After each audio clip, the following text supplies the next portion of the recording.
Do you think, what kind of a reconciliation is possible? I know that the ages should pass. How can we possibly reconcile with Russia, or maybe with the new Russia, even with the new Russia? What needs to be done? All right, reparations and money and paid in terms of financial and economic leverages and in the options.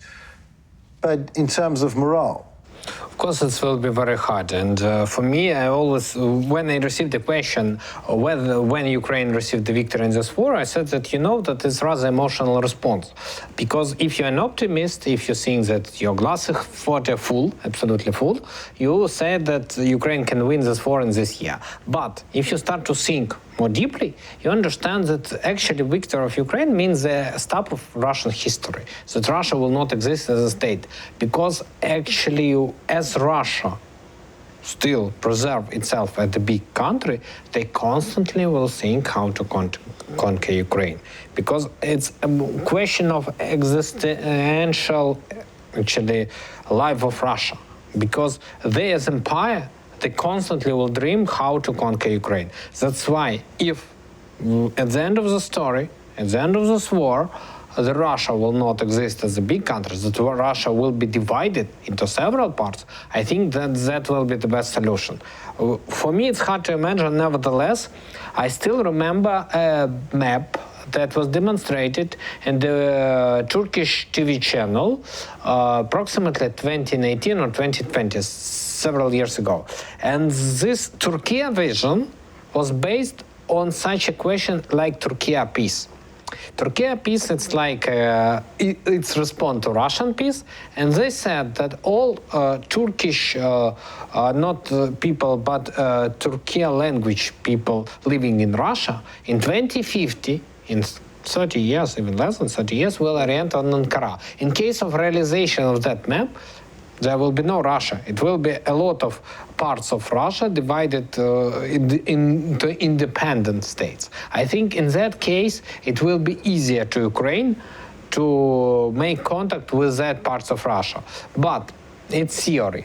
If we are talking about peace with Russia, even post-war Russia, it's really very hard just because it's the same situation like was in the Second World War. How many people in Europe in 1945 were ready to have a good relationship with Germany? Remembering all those things created by German people, not by Hitler personally, but German people, German army. So that's why it needs really decades just for finding this solution. And for me, really, I think that the best version, not only for Ukraine, but for whole Russian neighbors, then actually, I don't think that the end of the story should be, for example, leaving, I don't know, northern Japanese territory under Russia. I think that they should give it to Japan, return to Japan. They should return to China some territory occupied, and that is the reason why China finally can change its position towards Russia and says that yes, we will support forces against Russia just because we need our territories. And the other moments, and I think that when all parts of Russia decided that for them it's better not to be in this big empire, in this... Well, it obviously it's not, because what this empire achieved.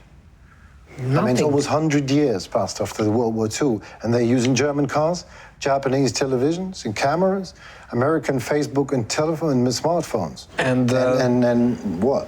What is it that they bring to the world but the war? Nothing. Actually, it's a very good phrase. The person who lost the peace, he starts the war. Russia lost this peace. Russia could not give something to this world. That's why Russia decided, okay, if you could not give something, give Microsoft, not our company, Mercedes, not our company, I don't know, some Japanese technologies, not our technologies, and not so big like China. Let's start the war and we find our place. But I think that that approach should be destroyed not only by Ukraine, but our partners, who should understand that they should not create example for a future, and it should be a lesson for any country who will think the same as Russia now thinking.